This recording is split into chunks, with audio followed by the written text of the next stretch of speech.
Hint मैंने दिया, थोड़ा-सा चेंजेस करके लिखने को ट्राई किया है आप लोगों के लिए, कि क्या होता है आप लोग इंट्रोडक्शन बोलने से आप लोग कन्फ्यूज़्ड हो जाते हो कि मैम इंट्रोडक्शन क्या है ना? या फिर कांसेप्ट क्या है? Right about the concept of memory, तो कांसेप्ट क्या होता है? तो कांसेप्ट जो चीज़ है ना, आपके पूरा इंट्रोडक्शन से स्टार्ट करते हो, उसका जो एक्स्ट्रा एक्सप्लेनेशन देते हो। कभी देखो मेरे जहाँ पे नोट्स रहेंगे, अगर प्रॉपर वे से मैंने एक लॉन्ग क्वेश्चन के लिए प्रिपेयर करवाया है, तुम देखो ये इंट्रोडक्शन यहाँ तक है, 3 लाइन का, ठीक है? बट मैं एक्स्ट्रा हमेशा देती हूँ, एक्स्ट्रा हमेशा देती हूँ। देखो 2 पैराग्राफ अगेन एक्सप्लेन किया मैंने, है ना? 2 पैराग्राफ, देखो इसमें आपको इंटरेस्टिंग भी लगेगा एंड ब्लर बोल रही हूँ, जिनको ब्लर दिख रहा था प्लीज़ नेट को थोड़ा-सा क्लियर कर लेना, मतलब अप डाउन हो रहा होगा, तो डाटा को ऑन किए हो तो ऑफ कर लो, फिर ऑन कर लो, क्लियर हो जाएगा। तो यहाँ पे देखो 2 पैराग्राफ एक्स्ट्रा है। अभी देखो एक-एक लाइन का गैप भी मेंशन किया है, हाँ, एरो मार्क भी दिया है एंड एक-एक लाइन में मैक्सिमम टू मैक्सिमम कितना मैंने लिखा है वर्ड्स को, 6 या 7, ठीक है? आप जब कॉपी में लिखोगे, क्योंकि यूनिवर्सिटीज़ का कॉपी तो A4 साइज़ का आएगा एंड चौड़ाई पे लिखोगे आप लोग, ब्रॉडर जो लेंथ वाइज़ है उससे ही लिखोगे, तो उसमें आपका ऑलमोस्ट एक लाइन में 10 वर्ड्स आ जाते हैं, 10 वर्ड्स आ जाते हैं। तो आपको क्लीन लिखना है, ज़्यादा से ज़्यादा क्लीन करके लिखना है, ठीक है? तो देखो क्या-क्या लिखा है। तो कांसेप्ट में ये आता है, देन इंट्रो के बाद डेफिनेशन दोगे, मीनिंग दोगे, कैरेक्टरिस्टिक्स अगर रहा, कैरेक्टरिस्टिक्स को एक्सप्लेन करके दोगे। अगर हम बहुत अच्छे से एक्सप्लेन कर देते हैं एंड ऑलमोस्ट वो 1 टू 2 पेजेस का हो गया, तो दैट मीन्स आपका कांसेप्ट क्लियर हो गया एंड आपको कांसेप्ट वाइज़ जितना भी 6-7 मार्क्स रहेंगे वो मिल जाएँगे। अभी देखो कांसेप्ट में क्या है, क्योंकि टॉपिक आज हमारा है मेमोरी। मेमोरी का मतलब होता है स्मृति या स्मरण शक्ति। आप जिस चीज़ को याद रखते हो। You can remember anything if your mind is okay. Otherwise, if you feel alone, lonely, then you forget the other beautiful memories of your life. आपकी लाइफ का जो ब्यूटीफुल मेमोरीज रहते हैं ना, वो आप भूल जाते हो। नोटिस करना कभी, ठीक है? ये क्यों होता है? जिस टाइम आप बहुत सैड रहते हो, तो आपके लाइफ का जितना भी सैड मोमेंट्स है वो आ जाते हैं, है ना? तो आपके माइंड में क्या हो जाता है, सोच लो कि ये आपके माइंड में ना टीवी चैनल्स जैसा कुछ है, ठीक है? चैनल जैसे बहुत सारे होते हैं, वैसे ही आपके मेमोरी में भी एपिसोड्स और चैनल्स बहुत सारे हैं। अभी हैप्पी वाले हैं, सैड वाले हैं, इमोशनल, रोमांटिक, देन मूडी, जो भी चीज़ें हैं और भी मूड्स हैं, एंगर, एंजाइटी, ऐसा ऐसा चीज़ें हैं। अभी जिस मोमेंट पे आप जैसे रहते हो, जिस मूड पे रहते हो, वैसे ही मेमोरीज आप रिकॉल कर पाते हो, ठीक है? जब आप हैप्पी रहते हो तो ऑल टुगेदर आप हैप्पी मोमेंट्स को एंजॉय करते हो एंड आप उससे पहले इतना खुश कब हुए थे उस पॉइंट को याद रखते हो। तो मेमोरी क्या हुआ, फटाफट से जो पॉजिटिव मेमोरी था उसको कैच किया एंड आपको रिफ्लेक्ट कर रहा है, माइंड के पीछे बैकग्राउंड जो म्यूजिक जैसे बजता है ना, वैसे ही मेमोरी को फ्लैश कर रहा है। सिमिलरली जब सैड होते हो वैसे होगा, जब एंगर, गुस्सा आता है, तो जिस इंसान पे गुस्सा आता है, तो पूरे ईयर में या पूरे लाइफ टाइम में जितना बार उसके ऊपर गुस्सा है, सारा गुस्सा निकल जाता है। तो ये पॉइंट है कि मेमोरी क्या होता है। तो मेमोरी होता है जो चीज आप याद रखते हो, तो उसको हम मेमोरी बोलते हैं, मतलब मेमोराइज करके रखना, स्मृति में रखना, स्मरण शक्ति में रखना, स्मरण करके रखना। तो memory is our ability. Memory क्या है, हमारा एक एबिलिटी है, ठीक है? Memory is our ability to encode, store, retain, and subsequently recall information and past experiences in the human brain. जो लाइन अभी बोला मैंने हिंदी में, अच्छे से बोला था, समझाया था, उसी लाइन को इंग्लिश में लिखा गया। क्या बोला गया? मेमोरी एक हमारा एबिलिटी है, इज आवर एबिलिटी, ठीक है? आप कुछ चीज करने के लिए एबल हो, ठीक है? डिजेबल्ड नहीं हो, एबल हो, ठीक है? टू एनकोड, अभी एन कोड, जब भी वर्ड आ जाए ई एन, तो ई एन लैटिन वर्ड में रहता था एंड उसी को हमने सिंपल इंग्लिश में इन को समझाया, ठीक है? इन कोडिंग, कोडिंग के इनसाइड और कोड्स के इनसाइड। कोड के इनसाइड में क्या रहेगा, इंफॉर्मेशन रहेगा। क्या रहेगा? इंफॉर्मेशन रहेगा, ठीक है? कोडिंग के इनसाइड क्या रहेगा, इंफॉर्मेशन रहेगा। क्लियर है? अभी देखो कंसेप्ट में मेंशन हुआ कि मेमोरी हमारा एक टाइप का क्या है, एबिलिटी है, जिससे हम एनकोड कर सकते हैं, इंफॉर्मेशन को खोल के समझ सकते हैं एंड उसको स्टोर कर सकते हैं, अलग से रख सकते हो एंड रिटेन कर सकते हो, जब जरूरत पड़े तब उसको याद कर सकते हो and subsequently recall information and past experience. आपको जब जरूरत पड़े तो तब आप पास्ट एक्सपीरियंस को, जो पहले से आपके साथ हो चुका है एंड एक्सपीरियंस में आप उसको जी चुके हो, उस चीज को आप याद कर सकते हो एंड पास्ट एक्सपीरियंसेस को आप यूज करके फ्यूचर में कोई भी प्रॉब्लम्स को सॉल्व कर सकते हो। तो ये हमारा फर्स्ट पैराग्राफ हो गया। सेकंड में क्या मेंशन है, सेम चीज को मैंने अलग वे से लिखा है। Memory is the sum total of what we remember and gives us the capability to learn and adapt from previous experiences as well as to build relationships. समझ आया? ये क्या है ना, all total what we remember, जितना भी चीज आप याद रख रहे हो ना, चलो पहले का बात भूल जाओ, अभी के लिए आज के लिए जो भी चीजें हैं सोचो, आज आपके दिन में क्या क्या आपके साथ हुआ, या फिर आज मॉर्निंग से जब से उठा है आपने, वेकअप किया, तो उसके बाद से अभी तक क्या क्या आपके साथ चल रहा है। तो ये जो पॉइंट है ना, टोटल कर लो। अभी आपको जब मैंने पूछा कोई चीज कि क्या क्या किए हो, क्या क्या बोला गया, दैट मीन्स आपने टोटल किया। टोटल जब हो जाए मतलब पूरे दिन में हमने कितना किया, तो that is called sum total. Sum total मतलब एडिशन ऑफ टोटल एक्सपीरियंसेस और टोटल मेमोरीज, ठीक है, जो भी हमें याद है। एंड गिव्स अस, ये भी हमें एक एबिलिटी देगा और कैपेबिलिटी देगा जिससे हम लर्न कर सकते हैं। जब आप आज पढ़ के रखते हो कोई चीज, तो 2 दिन तक आपके माइंड में रहता है, आप उसको रिकॉल करके रखते हो, याद रखते हो। तो दैट इज मतलब क्या हो गया, ये आपको एबिलिटी दे रहा है कि आप कोई भी चीज को लर्न कर सकते हो, पढ़ सकते हो, समझ सकते हो, याद रख सकते हो। And adapt from previous experiences, जो पहले से आपको एक्सपीरियंस मिला है उसको आप क्या कर सकते हो, ग्रहण करके, एक्सेप्ट करके यूज कर सकते हैं एंड बिल्ड कर सकते हैं new relationship with the new topics और न्यू ऑब्जेक्ट्स। अभी देखो और एक पार्ट दिया है, सिंपल करके दिया है, it is the ability to remember. ये क्या है, एक एबिलिटी है जिसके थ्रू हम याद रख सकते हैं पास्ट एक्सपीरियंसेस को, एंड द पावर और प्रोसेस ऑफ रिकॉलिंग। ये एक पावर, एक शक्ति हो सकता है, एनर्जी हो सकता है, या फिर एक प्रक्रिया हो सकता है जिसके थ्रू हम अपने माइंड पे फोकस करके जो पहले से चीजें सीख ली हैं, फैक्ट्स जो जान लिया, एक्सपीरियंसेस जो हमारे पास है, और जो भी हमारा इंप्रेशंस हैं, स्किल्स हैं, जो हमें लोगों से मिला है या फिर हमने गेन किया है, उसको एज एन एक्सपीरियंस और पास्ट एक्सपीरियंस हम यूज कर सकते हैं। ठीक है, हो गया। अब चलो डेफिनेशन में चल जाते हैं। डेफिनेशन में क्या मेंशन है, अकॉर्डिंग टू राइबर्न, और कुछ जगह पे बोला जाता है रिबन, ठीक है, रिबन बोल सकते हो या फिर राइबन बोल सकते हो। मैं राइबन क्यों करती हूँ, स्पेलिंग के लिए, ठीक है, राइबन आप याद सकते हो, याद रखो। अभी देखो अकॉर्डिंग टू राइबर्न उन्होंने क्या बोला, देखो बहुत लोगों को कंफ्यूजन होता है ना, मैम कैसे लिखना है, तो ये तो कंप्लीटली मेरा हैंड राइटिंग है, समझ आ रहे हो, एंड आपको समझ भी आ रहा होगा कैसे लिखना है। यहाँ पे देखो मैंने किया, इन्वर्टेड कॉमा स्टार्ट किया एंड लिखना स्टार्ट किया, एंड किया, इधर नहीं लिखा है, ब्लैंक है, ठीक है, ऐसे ब्लैंक छोड़ना है। The power we have to store our experiences, जो पावर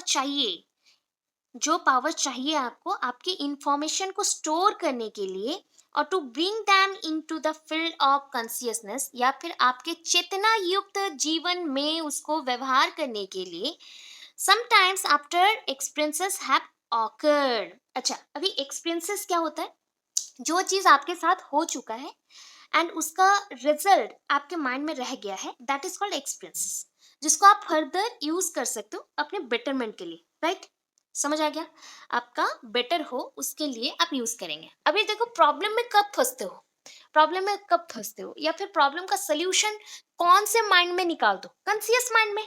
अनकॉन्शियस होके तो प्रॉब्लम का सोल्यूशन आप नहीं निकाल सकते ना, अनकॉन्शियस माइंड में चेतनाहीन हो जाएंगे हम थिंक करने के लिए एबल नहीं होंगे, हमें सोचने का कोई पावर नहीं है, हम कुछ नहीं कर सकते, उस टाइम रिकॉल भी नहीं कर सकते, इवन इफ हमें फोन नंबर भूल जाते हैं, क्योंकि हमारा कॉन्शियसनेस तब नहीं रहता। तो हम कॉन्शियसनेस जब रहे एंड जो प्रीवियस एक्सपीरियंसेस है उसको स्टोर करके याद करें या फिर रिकॉल करें, तो ये हो जाता है आपका क्या, memory, according to रैपन।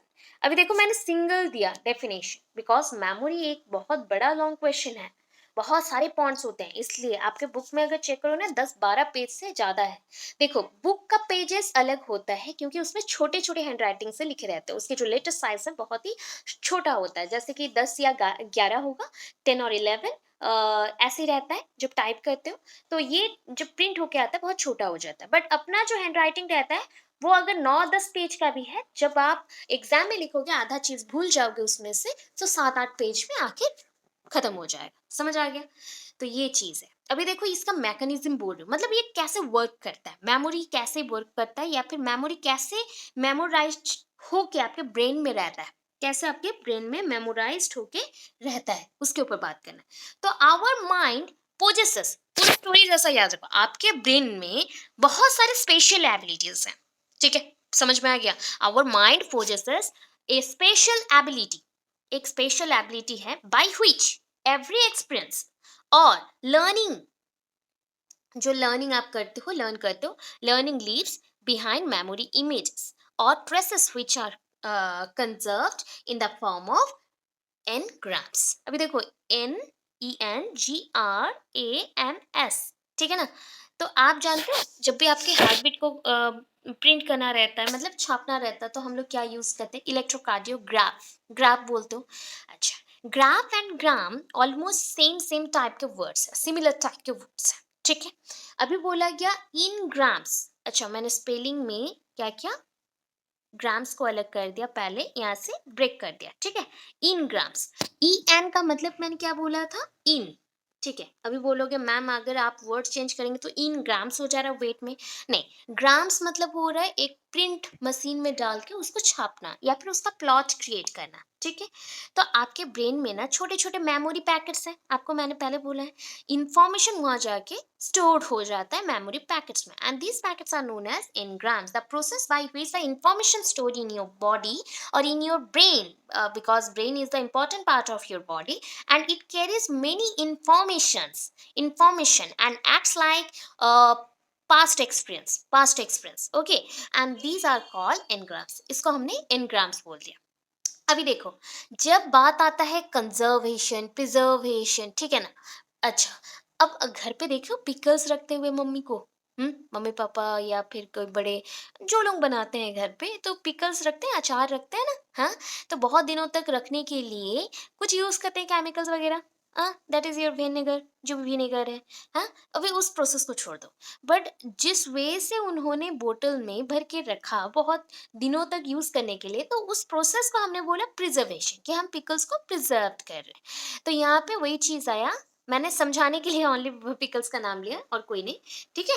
This preservation of the memory, ये जो प्रिजर्वेशन है जिसके थ्रू आप इंफॉर्मेशन को प्रोटेक्ट कर रहे हैं, memory, traces by our central nervous system. आपको सिंपल बता दूं, आपके ब्रेन में जो भी एक्टिविटीज होते हैं, ये किसी के थ्रू होता होगा ना, कंट्रोल पॉइंट पे चल रहा है या कंट्रोलिंग अंडर तो हुम होगा, कोई एक तो चीज होगा। तो that is your nervous system, central nervous system. आपके जो वेन्स हैं, आर्टरीज हैं, नर्व्स हैं, जो कनेक्टेड है हार्ट के साथ, सब कुछ, ठीक है, कनेक्टेड है हार्ट के साथ, बॉडी पार्ट्स के साथ, हेड के साथ, एंड एवरीथिंग वट एवर आपके बॉडी में है, सबके साथ कनेक्टेड होते हैं। तो ये होता है आपका सेंट्रल नर्वस सिस्टम। अभी सेंट्रल नर्वस सिस्टम क्या होता है? सेंट्रली लोकेटेड है, बीचों बीच रहता है बॉडी के, जो कि हेड एंड आपके जो बैकबोन है उसको कनेक्ट करने में हेल्प करता है, एंड इंफॉर्मेशन को स्टोर करके रखता है, जब भी उसे नीड होता है तो वो सेंड करता है। हो गया। तो यहाँ पे हमने बोला जब आप इंफॉर्मेशन को स्टोर करते हो एंड फर्दर जब आपको इन्फॉर्मेशन चाहिए, तो आप अपने एक्सपीरियंस को यूज करोगे कि नहीं? बिकॉज जो वर्क आपने कर दिया है तो वो एक नॉलेज बैंक का तरह आपके माइंड में रह गया। आप अभी न्यू वर्क में हो तो you use this information here also. तो ये एक एक्सपीरियंस जैसा काम करेगा। अभी देखो, it is quite complex process. ये जो आपका प्रोसेस है मेमोरी का, तो ये क्या प्रोसेस है? कॉम्प्लेक्स प्रोसेस है, सिंपल नहीं है, कॉम्प्लेक्स है। एंड विच इन्वॉल्व्स स्टेजेस और factors like learning, retention, recall and recognition. Word देख लो, LR cube, LR cube, L for learning, learning मतलब पढ़ाई करना, जानते हो। रिटेंशन मतलब किसी चीज को याद करके रखना, छपा के रखना, अपने छुपा के नहीं, छप जाना, आपके माइंड में छपा के रखेंगे आप। एंड RQ बोला गया है, तो और एक R से क्या आया आपका? रिकॉल, किसी चीज को याद करना या फिर जो इंफॉर्मेशन आप भूल गए थे उसको रिकॉल करना। रिकॉग्निशन, जिस चीज को आप याद नहीं किए हो बट आपको पता है कि ऐसा कोई एक शेप था जिससे हम इस चीज को रिकॉग्नाइज कर सकते हैं, तो दैट इज कॉल्ड रिकॉग्निशन। मतलब पहचान, पहचान बोल सकते हो, एक प्रकार का पहचान जानने का जो प्रोसेस है उसको हम रिकॉग्निशन बोलते हैं। समझ आ गया? उसी चीज को यहाँ पे एक्सप्लेन किया गया है, फटाफट से देख लो। लर्निंग, लर्निंग क्या है? It depends on memory. याद रहा, मेमोरी डिपेंड्स अपॉन लर्निंग और लर्निंग डिपेंड्स अपॉन मेमोरी। मतलब ऐसे है डायग्राम कि लर्निंग डिपेंड करता है मेमोरी के ऊपर, मेमोरी डिपेंड करता है लर्निंग के ऊपर। ऐसा एक छोटा डायग्राम साइड में बना देना। So it is the first step, ये एक पहला स्टेप है। And wherever something is learn, जहाँ पे मेमोरी का बात आ गया या लर्निंग का बात आ गया, तो याद करना लर्निंग के थ्रू ही आप कुछ याद करते हो, ठीक है। एंड वो स्टोर होता है आपके मेमोरी के through, and it leaves its impression. जब भी आप कोई चीज करते हो उसका इम्प्रेशन छोड़ के आते हो कि नहीं? छूट जाता है। तो ऐसे ही इंफॉर्मेशन जब आपके माइंड में रीड होता है या फिर लर्न होता है, उसके साथ इंप्रेशन छोड़ता है and register in our mind, आपके माइंड में फिक्स्ड हो जाता है। It is not possible to keep memorized anything without learning and understanding. किसी चीज को बिना समझे या बिना पढ़े आप याद नहीं रख सकते। किसी भी चीज को बिना पढ़े या बिना, आप बोल सकते हो, अंडरस्टैंड किए याद नहीं रख सकते। तो it is all about learning. Then आ गया हमारे रिटेंशन और स्टोरेज, राइट। तो यहाँ पे मेंशन है जो पॉइंट और जो इंफॉर्मेशन आपको पहले से याद है, ठीक है, पहले से याद है, एंड उसको हम क्या बोलेंगे, लर्नड बिहेवियर और लर्नड थिंग्स। इसको अगर आप यूज करते हो, ओके, फ्यूचर में, फर्दर फ्यूचर में, तो आप कर सकते हो। बट इफ नेसेसरी नहीं पड़ा तो ये स्टोर भी नहीं होगा। तो जो चीज़ आप एवरीडे के बेसिस पे लर्न कर रहे हो उसी से ही आप स्टोर करके रख रहे हो फर्दर यूज के लिए, ठीक है। यहाँ पे एग्जाम्पल भी दे दी हूँ, साथ साथ पढ़ते जाना। रिकॉल देख लो। रिकॉल मतलब क्या है, रिमेम्बरिंग ए प्रायर एक्सपीरियंस। जो पहले का एक्सपीरियंस था उसको रिमेम्बर करना या फिर रिकॉल करना। Recall is such a mental process, एक मेंटल प्रोसेस है by which we bring to our present consciousness. मतलब रिकॉल मतलब क्या होता है, किसी चीज को आपने पहले किया है बट आपको याद नहीं है, बट जब आप वर्क कर रहे हो बैठ के एंड सडनली आपको याद आ गया, तो उससे क्या पता चला कि इंफॉर्मेशन प्रेजेंट है बट ओनली भूल गए हो या फिर याद नहीं रखे। तो ये सारा फिजिकल स्टिमुली से भी एक्टिवेट होता है, ठीक है। अभी देखो ये दो पॉइंट्स में डिवाइडेड है, एक है नेचुरल एंड जिसको बोला जाता है डिस्पोजिशनल। क्या बोल सकते हो, डिस्पोजिशनल। पहला है प्राकृतिक और डिस्पोजिशनल। सेकंड क्या होगा, नेचुरल के बाद आता है, मतलब हम बोल सकते हैं नेचुरल है तो आर्टिफिशियल आना चाहिए, बट आर्टिफिशियल नहीं आके रिफ्लेक्टिव आएगा। क्या आएगा, रिफ्लेक्टिव। रिफ्लेक्टिव का ऑपोजिट में क्या है, डेलिबरेटिव। क्या है, डेलिबरेटिव। सो पहला पढ़ लेते हैं नेचुरल में। It occurs by itself when we let the free flow of thoughts. ये कब होता है पता है, नेचुरल मतलब नेचुरली रहना, चेंजेस नहीं लाना। नेचुरली रहना, जो भी है उसको नेचुरली देखना, समझना। मतलब यहाँ पे जो भी थॉट्स आएंगे वो फ्री फ्लो होंगे, ऐसे ही बह जा रहे हैं, फ्लो में जा रहे हैं, उसको आप रोकोगे नहीं या चेंज करने को ट्राई नहीं करोगे। रिफ्लेक्टिव क्या है, आप ट्राई कर रहे हो कि कोई आपके बातों से अफेक्टेड हो जाए या फिर वो अट्रैक्टेड हो जाए।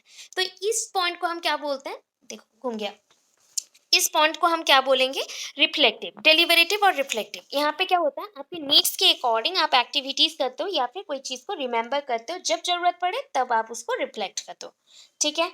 फोर्थ पॉइंट में देख लो क्या है, रिकॉग्निशन, पहचान। मैंने वर्ड बोला था पहचान, किसी को पहचानना। सो देखो एक ऐसा मेंटल प्रोसेस है, दिमागी प्रक्रिया है, by which an individual separates or distinguishes recognized object and places from the unknown to new ones। ठीक है, मैंने क्या बोला, ये चीज ऐसा है। रिकॉग्निशन मतलब क्या है, सिंपल सा एक एग्जांपल देती हूँ। सपोज आप फॉर द फर्स्ट टाइम कहीं पे घूमने गए हो, तो इन्फॉर्मेशन आपने बहुत रखा एंड उसको इन्फॉर्मेशन को अपने माइंड में स्टोर किया है, बट आप और एक दूसरे जगह गए हो, ठीक है, नेक्स्ट ईयर आप दूसरे जगह कहीं पे प्लान किया एंड वहां पे घूमने गए हो।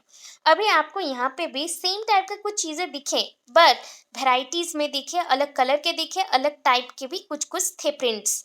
तो उससे आपको क्या पता चला, जो इन्फॉर्मेशन पहले से है उससे हम इस चीज को रिकॉग्नाइज तो कर पा रहे हैं, बट अलग किस पॉइंट पे है वो भी जान पाते हैं। एंड इट इज ऑल्सो ये मेंटल प्रोसेस, ये भी एक मेंटल प्रोसेस है जिसमें आप ओल्ड न्यू और अच्छा बुरा पहचान कर सकते हो एंड रिकॉग्नाइज करके किसी को भी हेल्प कर सकते हो, ये खुद भी इंफॉर्मेशन ले सकते हो। अभी देखो मैंने जो जो पॉइंट पढ़ाया उसको कैसे हम मेंशन कर सकते हैं। देखो यहाँ पे कुछ भी लाइंस मैंने लिखा है, अपर पार्ट में कुछ नहीं लिखा, ओनली सिर्फ डायग्रामेटिक दिया है। ऐसे डायग्राम्स भी दे सकते हो। अभी बोलोगे मैम हम लोग स्केच पेन यूज करें क्या, स्केच पेन यूज नहीं करना है, ब्लैक पेन, आप ब्लैक जेल पेन यूज कर लो। उसको आप ऐसे सर्कल या फिर स्क्वायर जैसा बना लो या फिर रेक्टेंगल जैसा बना लो, उसके अंदर ऐसे वर्ड्स को लिख लेना एंड साइड में उसको एक्सप्लेन कर देना, वो भी चलेगा। देखो एनकोडिंग पढ़ के आए हो, अभी एनकोड करना, इंफॉर्मेशन को स्टोर करके रखना, एनकोडिंग हो गया। अभी देखो ये जो मैंने बनाया ना ऐसा ऐसा टाइप का ऐसा करके, ये आपका ब्रेन है, ठीक है, शॉर्टकट ब्रेन है पर ब्रेन है। तो ब्रेन में पहला तो चीज़ है, आपको बेस ऑफ परसेप्शन होना चाहिए, मतलब रिसीव करने के लिए आपका एबिलिटी होना चाहिए कि कोई चीज़ को मुझे रिसीव करना है, कोई भी इंफॉर्मेशन को। देन स्टिमुली बाहर से आया, बाहर से स्टिमुली आया, आपने उसको रिसीव किया एंड ये एक डिपेंडेंट प्रोसेस है, डिपेंडेंट प्रोसेस है, स्टिमुली आया तभी होगा अदरवाइज नहीं होगा। इसके बाद एनकोडिंग के बाद क्या आएगा, स्टोरेज, जब इंफॉर्मेशन को पूरा समझ लिया तो अब क्या करना है, स्टोरेज करना है, स्टोर करना है। तो ये process of different type of activities और different type of reception, information जो रिसेप्शन हुआ उसी का एक्टिविटीज है कि स्टोरेज में आके वो स्टोर्ड हो गया। अभी जब लास्ट पॉइंट में आगे रिट्राइवल, देखो वर्ड चेंज कर रही हूँ, इनकोडिंग, स्टोरेज, रिट्राइवल। अच्छा, रिट्राइव कब करते हो, जब आपको इंफॉर्मेशन चाहिए बट आपने डिलीट कर दिया हो एंड उसको बैक करना चाहते हो, तो दैट इज कॉल्ड रिट्राइवल। उस चीज को हम क्या बोलते हैं, रिट्राइवल, पुनः अवस्था में आ जाना, फिर से वही अवस्था में आ जाना। तो यहाँ पे मेंशन है getting information out of memory, जो मेमोरी से निकल गया था तो उस इंफॉर्मेशन को फिर से रिटर्न लाना। तो ये 3 स्टेप होता है, मेमोरी वर्क कैसे करता है वो 3 स्टेप में बताया गया। ठीक है, इतना समझना है, याद करना है, वो देखो। रटना तो मैं बिल्कुल मना करती हूँ कि रटो नहीं। तो पहला चीज है आपको अच्छा, एसटीडी याद है, हाँ, एसटीडी बोलते थे, उसी का ही छोटा भाई है एसटीएम। क्या है, एसटीएम। ठीक है, एसटीएम का फुल फॉर्म क्या है, शॉर्ट टर्म मेमोरी। ठीक है, शॉर्ट टर्म मेमोरी। अभी क्या करेंगे, शॉर्ट टर्म है तो मतलब इसका ऑपोजिट भी तो होगा, लॉन्ग टर्म मेमोरी। दीर्घायु स्मरण शक्ति, अल्पायु स्मरण शक्ति। ठीक है, जो दीर्घ समय के लिए हो उसे हम लॉन्ग टर्म मेमोरी बोलते हैं, जो शॉर्ट पीरियड के लिए हो, कुछ सेकंड्स के लिए हो, उसको हम क्या बोलेंगे, शॉर्ट टर्म मेमोरी बोलेंगे। ठीक है, अभी देखो सेंसोरी मेमोरी, आपके बॉडी में सेंस ऑर्गन्स है ना, सेंस ऑर्गन्स के थ्रू आप जो इंफॉर्मेशन कैरी करते हो एंड उसी इंफॉर्मेशन को एनकोडिंग फॉर्म में हम स्टोर करके सेंड करते हैं अपने कॉन्शियस माइंड में, अपने ब्रेन को समझने के लिए। तो वो चीज़ है। यहाँ पे 5 पॉइंट है जो कि आप लोग ऑलरेडी जान चुके हो, ऑडिटोरी, विजुअल, टेक्चुअल, ऑल्फेक्टोरी, गैस्टेटोरी। तो ये 5 पॉइंट्स को आपको समझना है। देन है रोट लर्निंग, जो रट्टा मार बोलते हैं हम लोग, बार बार रिपीट करके पढ़ना, रटना, उसको हुबहू कॉपी करना विदाउट एनी अंडरस्टैंडिंग, उसको हम रोट लर्निंग बोलते हैं। ठीक है, अभी मैं फिर से समझाऊंगी, ये सिर्फ टर्म्स को समझा रही हूँ।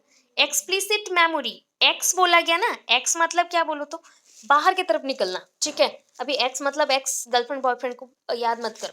ठीक है, छोड़ो, अभी याद रखने के लिए मजा मस्ती भी करना पड़ता है।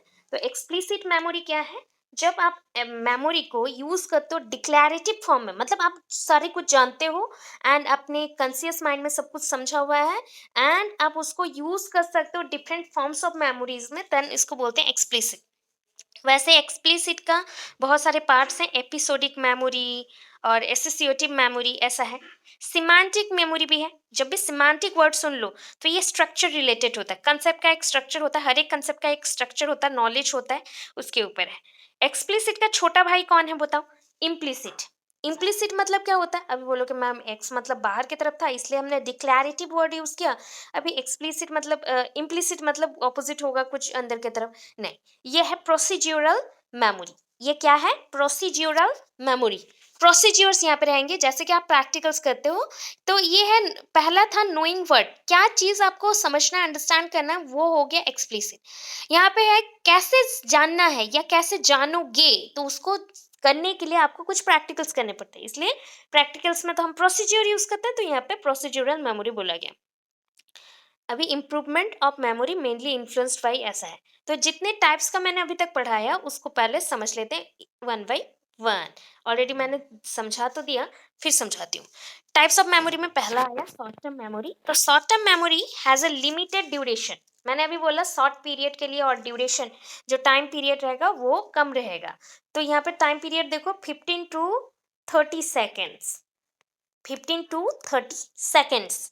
ठीक है, इसका जो लिमिटेशन है टाइम पीरियड का वो बहुत ही कम है, मतलब लिमिटेड कैपेसिटी था इसमें। Believe to be about the 7 piece of information, मतलब जानते हो 15 से 30 सेकंड का जो इंफॉर्मेशन आपके माइंड में रहता है, तो उसमें 7 पीसेस ऑफ इंफॉर्मेशन रहते हैं, 7 पीसेस ऑफ इंफॉर्मेशन रहते हैं। And it is also known as working memory. जो एक्टिविटीज आपका कर रहा है ना माइंड में, जो मेमोरी, आप बोलोगे अभी छोटा दिमाग हो गया, छोटा दिमाग, ऐसा कुछ नहीं है। जो मेमोरी आपके एक्टिविटीज में हेल्प करता है, जो कि आपके डेली रूटीन के साथ वर्क करता है, तो उस टाइप के मेमोरी को हम शॉर्ट टर्म मेमोरी बोलते हैं। एंड शॉर्ट टर्म मेमोरी में 7 पीस ऑफ और पीसेस ऑफ इंफॉर्मेशन रहते हैं, स्टोर हो सकते हैं।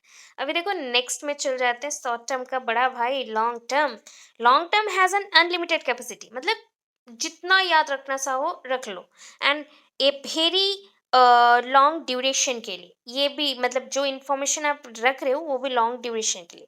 इट इज़ वर्चुअली लिमिटलेस, इसका कोई लिमिट नहीं होता है, इसका भी कुछ लिमिट नहीं होता है। तो ये क्या है पता है? जो आपने पढ़ा है मतलब डिफरेंट टाइप ऑफ एंगुलर एगाइरस जिसके थ्रू हम लोग अरेंज करते हैं कैसे वर्ड्स का साइज़ होगा उसके ऊपर रहता है, ठीक है? तो उसके बाद देखो सेंसरी मेमोरी जहाँ पे आप अपने स्टिमुली और आउटर फोर्स को रिसीव करने के लिए यूज करते हो अपने सेंसर्स का। तो it is extends the duration of the perception of stimuli long, देखो long enough that they can be recognised transformed और relate to conscious awareness etcetera, वहाँ पे फुल स्टॉप हो गया।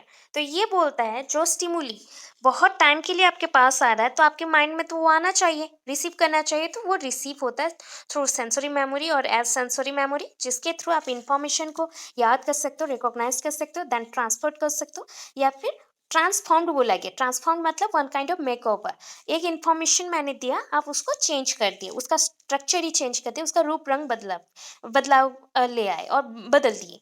तो ये जितना भी चीज़ करते हो आपने अपने कॉन्शियस माइंड में किया, आपने अपने कॉन्शियस माइंड में किया, अपने कॉन्शियस माइंड में जो भी आप करोगे विथ यूजिंग योर सेंसेस, तो that is called sensory memory. तो यहाँ पे 5 टाइप का सेंसरी मेमोरी मैंने आपको बोला। ऑडिटोरी है, विजुअल है, टच है, स्मेल है, टेस्ट है। तो ऑडिटोरी जो आपके होते हैं दैट इज ऑडिट हम बोलते हैं, ये सुनने और बोलने के लिए बहुत हेल्पफुल होता है। So memory of auditory impression. Then देखो विजुअल, विजुअल तो जानते हो देखने के लिए यूज होता है, तो मेमोरी ऑफ विजुअल इम्प्रेशन। जितना भी आप ना सुन के याद रखते हो उससे बहुत कम आप देख के याद रखते हो, बहुत कम देख के याद रखते हो। अगर दोनों को आप यूज कर लो एट अ टाइम, मतलब आप सुन भी रहे हो देख भी रहे हो, तो आप बहुत मैक्सिमम याद रख सकते हो। मैक्सिमम याद कब रख सकते हैं? जब दो सेंसर्स, टू और more than two sensors actively act करता है for any type of information, then उसको हम बोल सकते हैं मल्टी सेंसरी। ठीक है, उसको क्या बोलेंगे? Multi sensory. And this one is better than other ones, ये चीज बेटर भी रहता है अदर से। तो इसलिए पहले गया ऑडिटरी, देन विजुअल, देन आया टेक्चुअल। टेक्चुअल मतलब आपको मैंने समझाया था टच, टच के रिलेटेड वही है, उसी के रिलेटेड मेमोरीज। ऑल्फैक्टरी, ऑल्फैक्टरी क्या होता है? जो कि आपको स्मेल में आ सके। आप स्मेल जो भी चीज़ करते हो वो अच्छा होता है तो आप अच्छा स्मेल करते हो, अगर बुरा हुआ तो बुरा रहेगा। मतलब देखो ये स्मेल के रिलेटेड जो भी इंफॉर्मेशन है और मेमोरी है। Suppose for the first time आप एक फ्लावर गार्डन में जाते हो, हॉर्टिकल्चर और फ्लावर गार्डन में जाते हो, and you smell different type of flower, जो फ्लावर के स्वीट स्मेल्स होते हैं और सेंस होते हैं। अभी देखो आप बोलोगे मैम ये तो स्मेल है, इसका क्या मेमोरी होगा? अरे स्मेल्स का भी मेमोरी आप स्टोर करके रखते हो ना, different type of perfumes use करते हो, तो उसी से आप रिकॉग्नाइज करके रखते हो ना कि ये परफ्यूम मेरे बॉडी के लिए अच्छा है, ये बहुत ही अच्छा स्वीट सा स्मेल देता है, ये बहुत हार्ड है, और ये फ्लावर का स्मेल बहुत अच्छा है, वो उस फ्लावर का स्मेल बहुत गंदा है।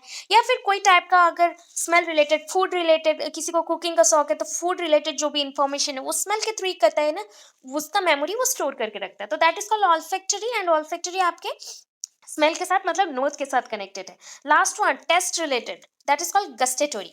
गस्टेटोरी टंग से आप यूज करो, बोलो मेमोरी ऑफ टेस्ट, मतलब आप टेस्ट को एज ए मेमोरी यूज कर रहे हो। फर्दर कोई भी अननोन फूड अगर टेस्ट करने जाओ तो उसको रिकॉग्नाइज करने के लिए, ठीक है। ऐसा मेमोरी जैसे कि आप आज केक खाए, तो केक में अंडा था नहीं था, वो कैसे जानते हो? पहले से आपने टेस्ट किया है एंड आपको स्मेल वैसा आता है, टेस्ट में भी वैसे लगता है, देन आप रिकॉग्नाइज कर पाते हो कौन से फ्लेवर का है, या फिर एग है या एगलेस है। तो ये सारा जो चीज़ है ये भी आपके मेमोरीज पे आता है, एंड ये सारा सेंसरी मेमोरी है जो कि सेंस ऑर्गन्स को यूज करता है। नेक्स्ट वन रोट लर्निंग, मैंने बोला था किसी चीज को समझना नहीं है, रटना है, सिर्फ रटना है, कॉपी कॉपी करना, ठीक है, ओनली कॉपी करना, तो that is called rote learning. Then देखो आगे एक्सप्लिसिट मेमोरी। एक्सप्लिसिट मेमोरी, अच्छा आपके लाइफ में बहुत सारे फैक्ट्स हुए होंगे, है ना, बहुत सारे इवेंट्स और बहुत सारे एक्सीडेंट, और कुछ ना कुछ तो हुआ होगा, छोटा मोटा एक्सीडेंट जो भी हो, बहुत सारे तो हुए होंगे लाइफ में, इतना बड़े हो रहे हो। तो ये जो चीजें हो रही हैं, ठीक है, एक्सप्लिसिट मेमोरी को हमने डिक्लैरेटिव मेमोरी बोला। एंड जो भी चीजें आपके साथ हो रही है ये कॉन्शियस माइंड में ही हो रही है ना, कॉन्शियस माइंड में ही हो रही है। तो जो चीज आपको पता है कि इस इंफॉर्मेशन को हम स्टोर कर सकते हैं एक्सप्लिसिटली, मतलब जब जरूरत पड़े तब आपके काम आ जाए, जब जरूरत पड़े तब आपका काम आ जाए। सपोज इसका दो पार्ट्स है, ठीक है, एक है एपिसोडिक मेमोरी, दूसरा है सिमांटिक मेमोरी। सोचो आपके मेमोरीज में कितने टाइप्स के हैं, है ना। सिमेंटिक मेमोरीज आपको समझ आ गया, ये होता है आपका स्ट्रक्चर बेस्ड, स्ट्रक्चर हो गया, अरेंजमेंट हो गया, उसके बेस्ड। एपिसोडिक होता है कोई भी इंफॉर्मेशन को पीस वाइज मैनर पे अगर याद रखना हो, छोटे छोटे पार्ट्स में स्पेसिफिक इवेंट्स के थ्रू या फिर स्पेसिफिक एक्सपीरियंस के थ्रू, तो दैट इज कॉल्ड एपिसोडिक। ठीक है, आपकी लाइफ में कभी भी हो सकता है। आपकी लाइफ में एक ही बार आप शादी करोगे तो ये भी एक एपिसोड जैसा है, उसके इन्फॉर्मेशन को स्टोर किया तो ये भी आपके एक्सपीरियंस में रहेगा, एवरीडे रहेगा, एंड इससे आप निकल नहीं सकते, एंड ये आउटरली प्रेजेंट है। ठीक है, वैसे आपके लाइफ में बहुत सारे होते हैं, टाइम, प्लेस, इमोशंस और कोई भी कंसेप्ट के रिलेटेड मिलजुल के। हो गया। Semantic memory is more structured record of facts. Semantic में मैंने क्या बोला कि इसमें अरेंजमेंट होता है, स्ट्रक्चर रिलेटेड। तो यहाँ पे मोर स्ट्रक्चर, ये बहुत ज्यादा स्ट्रक्चर्ड था, प्लस इसके जो फैक्ट्स थे वो रिकॉर्डेड फॉर्म में थे, इसमें बहुत सारे इंफॉर्मेशन रिकॉर्डेड फॉर्म में रहता है। देन मीनिंग्स था, कंसेप्ट था, नॉलेज था about the external world, outer world के बारे में, जो पृथ्वी है हमारे चारों तरफ है, सोसाइटी और कम्युनिटी है, उसके बारे में इसने क्या बोला, स्ट्रक्चर्ड वे में सारे इवेंट्स का इंफॉर्मेशन या सारे कंसेप्ट का इंफॉर्मेशन को स्टोर कर दिया। ठीक है, ऐसे टाइप के मेमोरी को हम सिमेंटिक बोलते हैं। इसके बाद एक्सप्लिसिट के बाद कौन आया था, इम्प्लिसिट। इम्प्लिसिट मैंने आपको समझाया, तो ये हो गया प्रोसीड्यूरल मेमोरी, और नोइंग हाउ, कोई चीज को करना है उससे पहले ये जानो कि कैसे करना है, क्यों करना है, कौन सा ऑब्जेक्ट के साथ क्या कनेक्शन है, और मूवमेंट ऑफ द बॉडी और मूवमेंट ऑफ द थिंग्स कैसे कनेक्ट होते हैं एक दूसरे से। तो ये बॉडी मेमोरीज है, बॉडी मेमोरीज है, मतलब बोल सकते हो जो भी एक्टिविटीज आप डेली रूटीन पे करते हो, ordinary activities, ordinary actions, automatically जो हो जाए without any type of task, sorry experiences, और मतलब without any type of task experiences, मतलब यहाँ पे जो चीज़ हो रहा है तो वो बाहर ही सबको दिखता है, तो यहाँ पे एक्सपीरियंस नहीं चाहिए, न्यू चीज़ें होती हैं, रेंडमली हो जाती है। ये हो गया आपका इम्प्लिसिट। अभी देखो, improvement of memory mainly influenced by, जो आप इम्प्रूवमेंट लाना चाहते हो अपने मेमोरी में, उसके लिए क्या करोगे, तो उसके लिए ना तीन स्टेप्स हैं। पहला, the techniques and the methods of learning, मतलब जिस वे से हमें पढ़ना है लर्निंग का, उसके मेथड्स को याद रखो एंड उसके टेक्निक्स को याद रखो। Number B, learning situation and environment, environment and learning situation को समझो। Number C, the learner's state of mind association, state of mind association, मतलब आप जिस अवस्था में हो उसके साथ कितनी इंफॉर्मेशन जुड़े हुए हैं, कनेक्टेड है। अभी देखो, यहाँ तक का जो है ये हेडिंग्स है, यहाँ से आपका आंसर स्टार्ट होता है। तो एसोसिएशन क्या है, एक टाइप का टेक्निक है for memorization in which the new information that need to be memorized is associated और लिंक्ड। सपोज सोचो कि आपके पास कुछ मेमोरी पहले से है, मेमोरी, एंड आप चाहते हो कि और भी न्यू मेमोरीज को इससे साथ जोड़ लो, या इन्फॉर्मेशन को इससे साथ जोड़ लो। तो आपने क्या किया, आपके पास जितने भी इंफॉर्मेशन और न्यू मेमोरीज हैं उसको कनेक्ट कर दिया, कनेक्ट कर दिया। So that is the first point कि टेक्निक्स को यूज करना, और टेक्निक्स को यूज करके एसोसिएशन को कैसे आप आगे बढ़ा सकते हो वैसे सोचना। देन आया निमोनिक्स। निमोनिक्स, निमोनिक्स क्या होता है, यहाँ पे देखो एक हाइफन लगेगा। Mnemonics are techniques used for और फॉर इम्प्रूविंग द मेमोरी। ये क्या है, निमोनिक्स मतलब होता है एड्स, AIDS, एड्स और एड। इसके थ्रू क्या कर सकते हो, एक सपोर्टिंग पार्टनर जैसा है, रोल क्लियर करता है।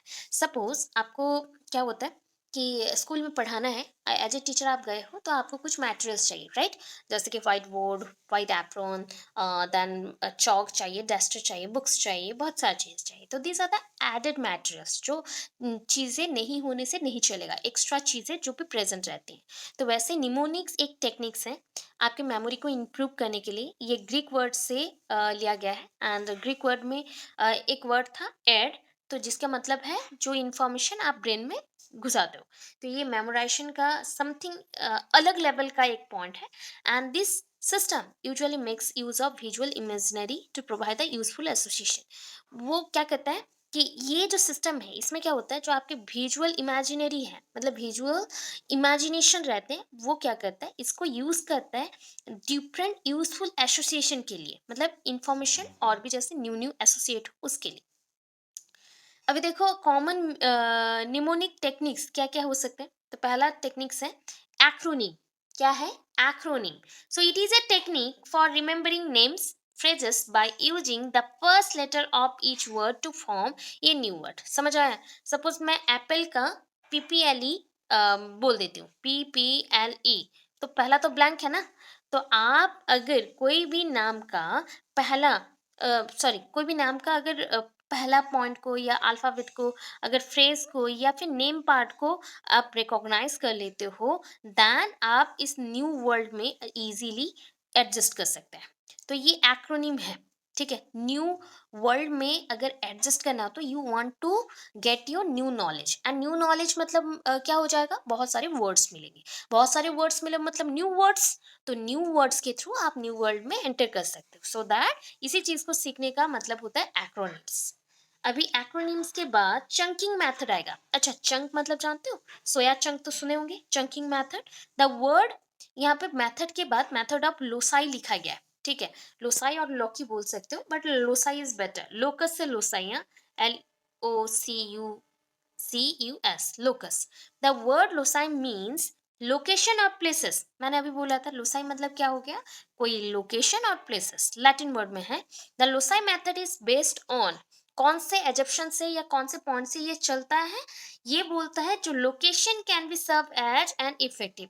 जो लोकेशन है वो बहुत ही इफेक्टिव होना चाहिए। लोकेशन मतलब लोसाई और लोकेशन बोला गया। लोकेशन बहुत इफेक्टिव होना चाहिए, तभी जाके आप इंफॉर्मेशन बहुत ही इजीली छोटे छोटे पार्ट से रिसीव कर सकते हो। अभी इंटरेस्ट, अच्छा आपका अगर इंटरेस्ट नहीं होगा कोई चीज़ को रिसीव करने का, इंफॉर्मेशन को, क्या आप कर सकते हो? नहीं। फॉर प्रॉपर मेमोराइजिंग, प्रॉपरली अगर याद करना हो चीज़ों को, तो इंटरेस्ट इन द टॉपिक और सब्जेक्ट इज एसेंशियल। कोई चीज़ को अगर समझना हो तो आप अपना 100% देते हो, एंड ये टॉपिक और सब्जेक्ट आपके लिए बहुत एसेंशियल हो एंड आपको मेमोराइज करना हो, देन हम उसको बोलते हैं इंटरेस्ट। मतलब इंटरेस्ट की वजह से ही ये पॉसिबल हो सकता है। So there is a popular thing, एक बात है ना, बहुत बड़ी बात है। We can take the horse to water. हम घोड़े को पानी पिलाने के लिए वाटर तक ले जा सकते हैं, but we cannot make him drink. हम घोड़े को मजबूर नहीं कर सकते कि तुम पानी पी। हम मार सकते हैं, मजबूर नहीं कर सकते कंप्लीटली कि तू बो डाउन हो जा एंड पानी पी ले, ऐसे नहीं बोल सकते। बिकॉज ये डिपेंड करता है इंटरेस्ट के ऊपर। वैसे ही होता है आपका एजुकेशन सिस्टम भी, है ना? किसी चीज को याद रखना हो, किसी चीज को भूलना हो, उसके रिलेटेड। देखो रिपीटेशन, अभी अगर आपके मेमोराइजेशन का जो एबिलिटी हो उसको और बढ़ाना हो, एक्स्ट्रा करना हो, तो आप क्या करोगे? मतलब मैं एक चीज को बार बार सीखना चाहती हूँ, तो सीखते हुए मैं फेल्यूर भी रहूंगी, है ना? उसके लिए क्या करना चाहिए? Repetition. Repetition and its quality effect memorizing, मतलब आप कितने बार रिपीटेशन कर रहे हो या फिर इसका जो क्वालिटी है वो क्या चेंजेस ला रहा है। Several psychological experiments shown that, बहुत सारे एक्सपेरिमेंट में बताया गया है, repeated that the items repeated more often are remembered longer than those repeated less. जो चीज को, जो वर्ड को आप कम याद रखते हो एंड जो वर्ड को आप बहुत ज्यादा याद रखते हो, तो उसके अंदर डिफरेंसेस हैं। बहुत ज्यादा जिसको याद रखते हो उसी को आप रिमेम्बर करके रखते हो, मेमोराइज करके रखते हो, बिकॉज उसको अंडरस्टैंड कर लिए। रिसाइटेशन क्या होता है? रिसाइटेशन होता है जस्ट लाइक किसी चीज को याद करके उसको रिपीट करना, दोहराना। तो ये लर्नर्स ट्राइज टू रिसाइट और recall the subject matter without looking at the paragraph. Paragraph को बिना देखे जो बच्चे क्या करते हैं, मतलब कोई भी पोएम को या फिर कोई भी स्टोरी को रिसाइट करते हैं, रिकॉल करके समझाते हैं। लर्निंग बाय एक्टिविटी, ये तो समझ गए कि अपने बुद्धि को बढ़ाने के लिए अपना ही दिमाग तेज चलाना पड़ता है ना? तो लर्निंग बाय एक्टिविटी है, the subject matter is learn through. यहाँ पे सब्जेक्ट मैटर को आप कैसे पढ़ रहे हो, कैसे समझ रहे हो? एक्टिविटी बेस्ड के थ्रू। आपके जितने भी सेंसेस हैं आप सबको यूज किए एंड उसको एक्टिव करते हुए आपने मेमोराइज किया इजीली एंड कन्वीनियंटली आपने उसको सॉल्व कर दिया। कि कोई भी एक्टिविटी को अगर खुद से करते हैं, लॉन्गर पीरियड तक करते हैं, तो वो आपके माइंड में रह जाता है, ठीक है? यही होता है रिपीटेशन मेथड। या the subject matter is repeated at the end of the lesson. तो यहाँ पे सब्जेक्ट मैटर जो रहता है वो बार बार रिपीट किया जाता है लेसन पढ़ाने के बाद। General the more the time given to repetition of subject, the more it is memorise. आप जितना ज़्यादा जितने बार आप एक चीज़ को रिपीट करेंगे, समझने के लिए, तो वो बोला जाता है कि ये आपके याद में रह जाता है एंड बहुत मतलब क्या बोल सकते हो, मेमोरी में फिक्स्ड हो जाता है। तो the memory it is memorised, मतलब जो मेमोरी को आप बार बार देख चुके हैं एंड देखते हुए आप और कुछ सीखना नहीं चाहते हो, सिर्फ देखते हो, तो दैट इज कॉल्ड मेमोराइज्ड, मतलब वो चीज आपके साथ बार बार हो चुका है, आपको पता है। ठीक है। अभी जो बैरियर्स का पॉइंट है ये आप खुद से भी लिख सकते हो। जैसे कि आपका अगर डेवलपमेंट का पॉइंट याद है, किसी का मेमोरी वीकनेस हो रहा है, तो कॉग्निटिव डेवलपमेंट और इंटेलिजेंस का जो आपने लिखा है ना, कल कल नहीं, परसों की क्लास में, जो कि सैटरडे का क्लास था, उसमें मैंने बताया था आपका फिजिकल हेल्थ, ब्लड रिलेशन, वही सारी चीज़ है। देखो फैला ही है फिजिकल एंड मेंटल हेल्थ। ठीक है। अगर एक बच्चा मेंटली वीक रहेगा, क्या वो रिमेंबर कर सकता है? अगर उसके बॉडी में डिजीज होगा, तो क्या वो मेमोरीज में बहुत स्ट्रॉन्गर रहेगा? नहीं, रॉन्ग चल रहा है। Motivation occupies a very prominent place in the memory, ये तो इंपॉर्टेंट चीज है। आपके मेमोरी में आपके लाइफ में जो इंपॉर्टेंट पर्सन होंगे सबसे ज्यादा, जिसके थ्रू आप मोटिवेटेड हुए थे एंड कुछ आपने गेन किया था, इजी सा, मतलब टास्क जो डिफिकल्ट होता है वो भी इजी सा लगना रहता है, इफ आप मोटिवेटेड हो। ठीक है। तो ये मोटिवेशन भी इम्पोर्टेंट है आपके प्रोमिनेंट प्लेस, जो मेमोरी का प्लेस है वहां तक जाने के लिए। ठीक है। अभी देखो सब्जेक्ट मैटर सबसे इंपॉर्टेंट चीज है, पता है? मेमोरी डिपेंड करता है कि कौन सी चीज को आप स्मरण रख सकते हो, क्या रखोगे क्या नहीं रखोगे। तो इसके लिए डिपेंड करता है सब्जेक्ट मैटर। अगर सब्जेक्ट मैटर बहुत अच्छे से काम कर रहा है, दैट मीन्स सब्जेक्ट मैटर बहुत सिंपल है, क्लियर है, इंटरेस्टिंग है, यूजफुल है, देन आप फटाफट उसको क्या कर सकते हो, मेमोराइज कर सकते हो। बट इफ वो थोड़ा बोरिंग है एंड समझ नहीं आ रहा हो, तो आप उसको भूल जाओगे। तो सब्जेक्ट मैटर भी बहुत इंपॉर्टेंट है। अभी देखो indication of good memory. Good memory हम किसे बोलते हैं? जिसका गुड मेमोरी और गुड लर्नर किसे बोलते हो? जिनका मेमोरी बहुत शार्प रहता है या रैपिड लर्निंग, मतलब जो भी बोलो वो याद रख लेंगे। लॉन्गर रिटेंशन, एक बार पढ़ने के बाद बहुत सालों तक उसी चीज को बहुत ही अच्छे से याद रखेंगे। Early and accurate recall. ठीक है। अर्ली एंड एक्यूरेट रिकॉल, मतलब जब चाहिए उसी टाइम पे रिकॉल करो, पता चलेगा इंफॉर्मेशन एंड फटाफट खत्म होगा। अर्ली एंड एक्यूरेट रिकॉल ऐसे भी पर्सन है। एंड रैपिड रिकॉग्निशन, किसी को पहचानना हो, फटाफट से पहचानना हो, तो उसके लिए भी मेमोरी चाहिए। विदाउट मेमोरी आप रिकॉल नहीं कर सकते। सो ये बताओ, बच्चों को हॉर्लिक्स खिलाते हैं, बॉर्नवीटा खिलाते हैं, या मतलब जस्ट लाइक मेमोरी हॉर्लिक्स, क्या वो रिमेम्बर कर सकता है? अच्छा, ये ऐसे कुछ रिमेम्बर करने के लिए कुछ टॉनिक नहीं आता।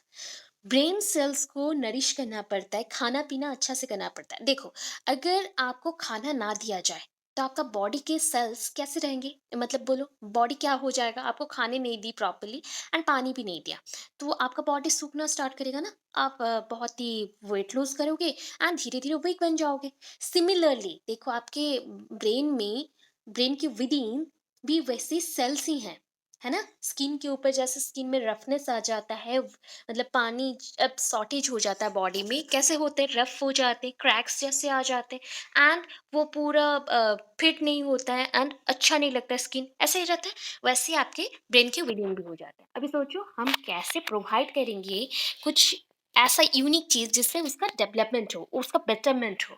तो पहला चीज, strategies to develop memory. Memory को कैसे बढ़ावा देंगे या प्रमोट करेंगे? Memory is one kind of process which need encoding, decoding, storage, ये तो जान गए। पहले तो इन्फॉर्मेशन को पढ़ना है तो एनकोड करोगे, किसी चीज को एनकोडिंग, मतलब कोडिंग के अंदर जो इन्फॉर्मेशन है उसको पढ़ना है, देन उसको ओपन अप करके अंदर देखना है, देन उसको स्टोर करना है। स्टोर को हमने क्या बोला? स्टोरेज के बाद रिट्राइवल था, याद करना। Some of our memory needs learning skill. आपके कुछ स्मरण शक्तियां क्या नीड करती हैं? Learning skill. ठीक है। That skill decide the capacity of an individual. यही स्किल समझाता है कि कौन से बच्चे का या कौन से पर्सन का कौन सा कैपेसिटी है, वो कितना याद रख सकता है या क्या कर सकता है। तो यहाँ पे ना एक पॉइंट आता है, एक वर्ड आता है, sometimes we need more time to remember. कुछ ऐसा सब्जेक्ट तो होगा आपके लाइफ में जो सब्जेक्ट को आप याद रखना चाहते हो बट बार बार पढ़ते हो क्योंकि आप भूल जा रहे हो। ऐसा होता है कि नहीं? हाँ। तब ऐसे जब चीजें हो कि समटाइम्स आपको मतलब किसी चीज को बार बार याद करके मतलब माइंड में फिक्स करना पड़ रहा है एंड कुछ चीजों को सिर्फ देखते ही याद रह जाता है बहुत सालों तक। तो इसको हम क्या बोलते हैं? इसको हम बोलते हैं रेमिनिसेंस। क्या बोलोगे? रेमिनिसेंस। रेमिनिसेंस होता है संस्मरण, मतलब स्मरण को और भी ज्यादा बढ़ावा देना। संस्मरण, स्मरण के सहित, स्मरण के सहित। ठीक है। उसके साथ, मेमोरी के साथ और थोड़ा एक्स्ट्रा। तो कौन से मेथड्स हैं जिसको यूज करके आप मेमोरी को इंक्रीज कर सकते हो? इमीडिएट मेमोरी स्पैन, ठीक है, इमीडिएट मेमोरी स्पैन। पता है ये जो इमीडिएट मेमोरी स्पैन है, ये कंसेप्ट किसने डिस्कवर किया? जैकॉब्स ने। किसने डिस्कवर किया? जैकॉब्स ने। And it is useful for learning. ये आपके लर्निंग के लिए, सीखने का जो प्रक्रिया है उसके लिए बहुत ही हेल्पफुल है। आप क्या करते हो, पहले तो आप छोटे छोटे स्मॉल कंटेंट्स को पढ़ते थे। जैसे कि आप जब बचपन में पढ़ना स्टार्ट करते थे, तो उस टाइम बहुत ही लॉन्ग क्वेश्चंस जब आ जाए तो बहुत ही डर लगता था। तो आप छोटे छोटे क्वेश्चंस पहले पढ़ लेते थे, फिर आप क्या जाते थे, then the mega part, then थोड़ा सा बड़ा, then large part of contents, बड़े बड़े पार्ट्स को जाता है। मतलब थोड़ा कम पढ़ेंगे, देन थोड़ा ज्यादा, देन पूरा कंप्लीट को पढ़ेंगे। मतलब ऐसे पार्ट्स में पढ़ते थे। तो हम यूजुअली क्या करते हैं, कोई भी कंसेप्ट हो उसको हमने 2 या 3 पार्ट में डिवाइड कर देना है, इजीली रिमेम्बर और स्टडी करें। देन आ गया लर्निंग मेथड, जिससे आप क्या बोल सकते हो, शिक्षण विधि।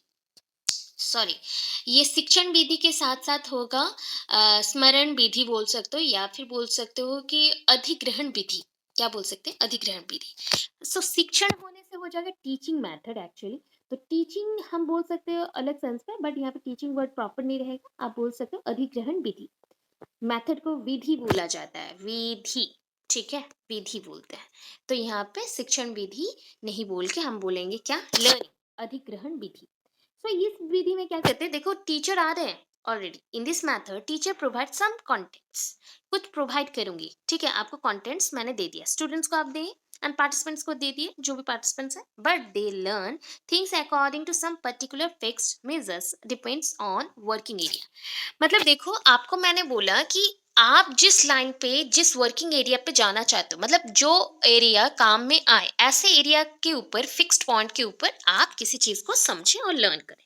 तो that is called learning method. मतलब जो इंपॉर्टेंट है उतना चीजों को याद रखना है। देन देखो प्रॉम्प्टिंग एंड एंटिसिपेशन मैथड, ये क्या होता है? पता है ये जब मेथड आया था, किसने डिस्कवर किया होगा? ये बहुत इंपॉर्टेंट वन था। एंड एक पर्सन का नाम है एविन गस। एविन गस, ठीक है, एविन गस, उन्होंने डिस्कवर किया। इनका कंसेप्ट था कि बच्चों को टाइम टू टाइम प्रॉम्प्ट करना चाहिए एंड उनको डायरेक्शन देना चाहिए पार्टिसिपेशन का। बिकॉज बच्चे बहुत ही लेजी होते हैं, कभी कभी पार्टिसिपेशन नहीं करते, तो उनको प्रॉम्प्ट करो कि हाँ, you can do it, you can do it, चलो तुम आगे बढ़ो, आगे बढ़ो, ठीक है। अभी देखो सेविंग मेथड। सेविंग मेथड मतलब क्या है? आप अपने माइंड में कुछ इन्फॉर्मेशन को सेव करके रखना चाहते हो। सो इन दिस मेथड पार्टिसिपेंट्स, जो भी पार्टिसिपेंट्स हैं, नीड्स टाइम टू लर्न। देखो आप किसी चीज को बहुत दिनों तक फिक्स करके रखना चाहते हो अपने माइंड में। सो आपको क्या करना है? टाइम चाहिए उस चीज को लर्न करके, उसके कंसेप्ट को माइंड में रखना। मतलब आप रिपीटेशन के थ्रू कर सकते हो, जो कि पहले से फिक्स्ड है, जिसका प्रोसेस पहले से फिक्स्ड है। After learning you have to check. आप जब लर्न कर लेते हो, पूरा चीज हो जाता है, आपके माइंड में फिक्स हो गया, आपको चेक करना पड़ेगा कि अभी आपके पास कितना चीजें हैं, इंफॉर्मेशन कितना स्टोर्ड है आपके ब्रेन में। एंड अगर नहीं हुआ, देन फिर से आप उसको रिपीट करोगे एंड उसको फिक्स करेंगे अपने माइंड में, ठीक है। इसके बाद आया रिकॉग्निशन मेथड, किसी को याद करना। मतलब याद मतलब किसी को भूल गई हूँ याद करना, ऐसा नहीं। कोई एक ऑब्जेक्ट है, कोई एक चीज है। समटाइम्स क्या होता है ना, लोग क्या करते हैं कि हाँ मुझे ये चीज पता है बट मैं रिकॉग्नाइज नहीं कर पा रहा हूँ। तो ये वन काइंड ऑफ कैपेसिटी है जिसके थ्रू हम लिंक कर रहे हैं ऑब्जेक्ट को एंड रिकॉल कर सकते हैं, रिकॉग्नाइज और समझ सकते हैं कि क्या है इंफॉर्मेशन एंड कौन सा ऑब्जेक्ट के लिए है, ठीक है। अभी देखो नंबर 6 में आ गए। This is your last method, reconstruction method. Reconstruct मतलब क्या होता है? फिर से पुनर्निर्माण करना, फिर से बनाना या पुनः निर्माण करना। सो ये जो मेथड है, objects and concepts are showing in the form of series और फ्रैक्शंस। दैट इज एग्जांपल मैंने लैंग्वेज लर्निंग दिया। देखो अभी बोला गया, एक छोटा बच्चा इंफॉर्मेशन को, लैंग्वेज इंफॉर्मेशन को कैसे लेगा? पहला वो, मैं छोटा मतलब 1 ईयर का देख रही हूँ, एक वर्ड, फिर देखो 2 वर्ड, फिर आया ग्रुप ऑफ वर्ड, फिर आया मेकिंग ए अप्रोप्रिएट सेंटेंसेस, ठीक है, देन ग्रुप ऑफ सेंटेंसेस। देखो चीजें धीरे धीरे बढ़ने लगी, तो that is called language learning. तो अभी रिकंस्ट्रक्शन बोला गया। देखो मैं निर्माण करते गई कि नहीं, पहले एक वर्ड बचा जानता था, फिर 2 वर्ड जाना, फिर ग्रुप ऑफ वर्ड्स को जाना, फिर कैसे जोड़ के एक सेंटेंस बनाना हुआ जाना, फिर बहुत सारे सेंटेंस बनाया। तो that is called reconstruction method, ठीक है। इसमें मेमोरी में भी 1-2 लॉन्ग क्वेश्चन है, 2 लॉन्ग क्वेश्चन्स हैं, शॉर्ट भी आता है। तो अच्छे से पढ़ो, 2 लॉन्ग क्वेश्चन है इसलिए थोड़ा-सा लेंथी हो गया, 11 पेज का हो गया एंड उसको जब आप अपनी कॉपी में लिखोगे एट लीस्ट मुझे जितना लग रहा है कि 8 पेज के अंदर हो जाएगा, 7 टू 8 पेजेज़ में हो जाएगा अगर अच्छे से लिखते हो तो। ठीक है, मैंने स्पेस दिया था बहुत ज़्यादा इसलिए। अगर आप लोग लिखे तो प्रॉपर लिखेंगे तो हो जाएगा 8 से 9 पेज के अंदर। इतना इनफ है एंड इसके बाद